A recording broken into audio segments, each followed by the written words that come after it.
Chris Orm's the name, smart home is the game. Today we're going to be doing a deep dive into what the status of the smart home is at Airbnbs and how it can benefit both hosts and guests to have a best overall experience while at an Airbnb. Let's dive into today's video. Alright, so we all know that the smart home is meant to enhance people's lives. And the smart home can be transitioned over to Airbnbs as well to make both the guest life as well as the host life a lot easier. Airbnb has defined their smart home protocol and exactly what's allowed and what's not allowed.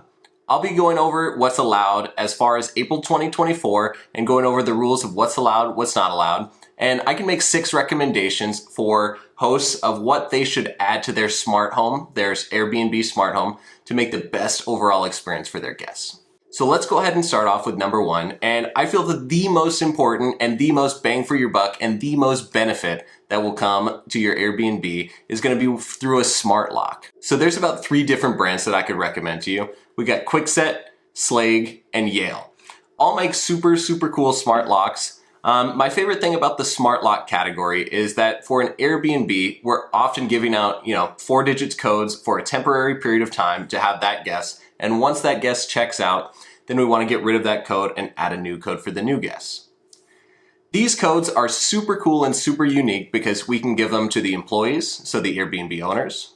We can give them to the house cleaners, a unique code. We can give them to specific guests and things like that. So we really know and have a log of who's coming in and out of the house. We can give people peace of mind and privacy to have their own code. And then we don't have to deal with the old standard, I'll put the key in the lockbox. Here's where the lockbox is. I lost the keys, things like that. It's going to create a total mess as an Airbnb host if you're still giving out physical keys. So make the switch today and get a smart lock. Next, let's talk about security.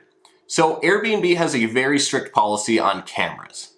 There is a absolute zero tolerance policy for any indoor cameras or a camera that is pointing in an intimate area. So bedroom, outdoor showers, things like that.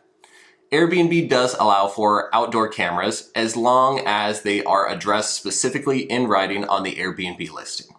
So I would recommend everyone has a smart video doorbell so you can see who's coming in and out of the front door. This way you can also have an outdoor surveillance camera. You can do something like a front, side, and backyard. That way you have an overall view if people are throwing a party at the Airbnb, who's coming in and out. If they sign up for 4 guests and you have 20 cars in your driveway, we got a big problem. So that person will probably need to hear from you and get a phone call and probably shut that party down. So cameras, peace of mind, not only for you, but for your guests. And you are allowed to have the cameras externally, and if a guest requests you to turn them off, you do not have to turn them off by any means, but that is currently Airbnb's policy on outdoor cameras. Indoor cameras will get you banned from the platform, folks. Let's talk about smart home device number 3, and this is going on the same parameters of having a party. So we're going to want to have a noise level meter. This is approved through Airbnb, and these noise meters are super cool, super cost effective, and they basically record the sound of a room, so the decibel level. And if a decibel level is exceeded for a certain amount of time, we can definitely get notifications. So if it's 80 dBs for 10 minutes, we can get a notification and alert. We can also get noise level meters with motion sensors built in so that we know it's actually a true noise level rather than something like a lawnmower, a neighbor, something like that. My 4th smart home product recommendation is going to be a smart TV. And for the hosts, this will benefit you as well as the guests. So there's a brand of televisions out there called TCL, and they make Roku smart TVs with all the streaming apps, so it's great for your guests.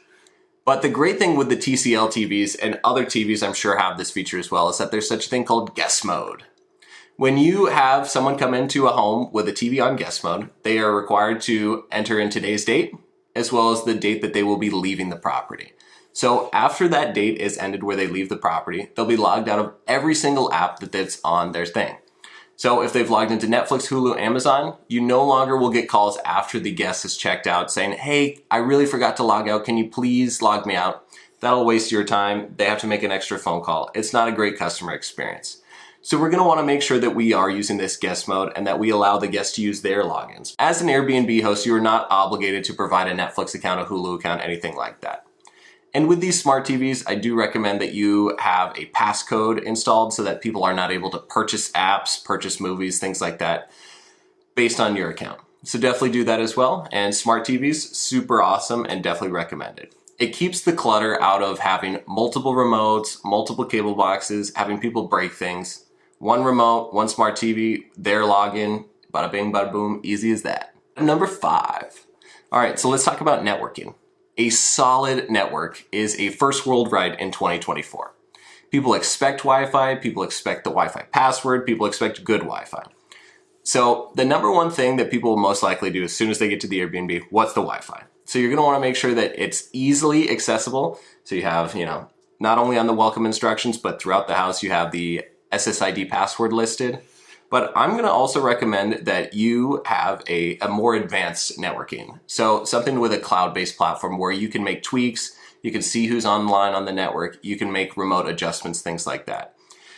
For me, I use Eero in my personal home, but I also have experience using Ubiquiti. They have a full cloud-based management platform, and it's really helpful for assisting your guests. So let's say they had a problem with the network and you were able to log in there and make some tweaks, see if they're online, offline. You can even see kind of what the browser history is. So really want to make sure that there's a good, solid networking within the home. And my 6th and final product recommendation for anyone that has an Airbnb, which will both benefit the host as well as the guest, is a smart thermostat. So a smart thermostat, it's a great investment, and this one will actually potentially save you money. So I live here in Las Vegas. During the summer, it can get up to 110 degrees. People coming from outside of Las Vegas say, oh my gosh, I'm gonna melt. When the Canadians come and it's, 30 degrees Celsius, that's 90 degrees, they think they're gonna melt then. But when they get to their Airbnb in Las Vegas, they're gonna see, oh my gosh, it's so hot. And then what they're gonna do is they're gonna turn it all the way down. They're gonna go from what was a 72 degree temperature to a 60 degree temperature, and they're gonna put a lot of burden on the HVAC unit. So what I would recommend is having a smart thermostat to set limits of what the guest can actually control on their on the thermostat. I would also recommend that you set up a schedule so that you have it as an optimal temperature for what you're willing to pay for, as well as have the best overall guest experience. And then you can also have remote monitoring ability. So if you need to change it quickly, if you know someone has left the home and the next person coming has requested a colder arrival temperature, you can make those accommodations and get that 5-star review for your clients. All right, folks, so this has been Chris Orem. I hope you guys enjoyed today's list. I hope you got some value out of it. I had originally got this video recommendation from my friend Gabe Skrilich. So shout out to you, Gabe, for providing me this recommendation. I got lots of friends that are Airbnb hosts. I'm in the smart home industry, so I figured I could drop some knowledge bombs on you guys and really point you in the right direction. So if you're an Airbnb host and you're looking for any sort of smart home help, drop me a line. I got a question box on my website, chrisorem.com, so you can feel free to check us out there. Follow us on social media. We're posting new smart home content here every week, and we'll see you in the next one.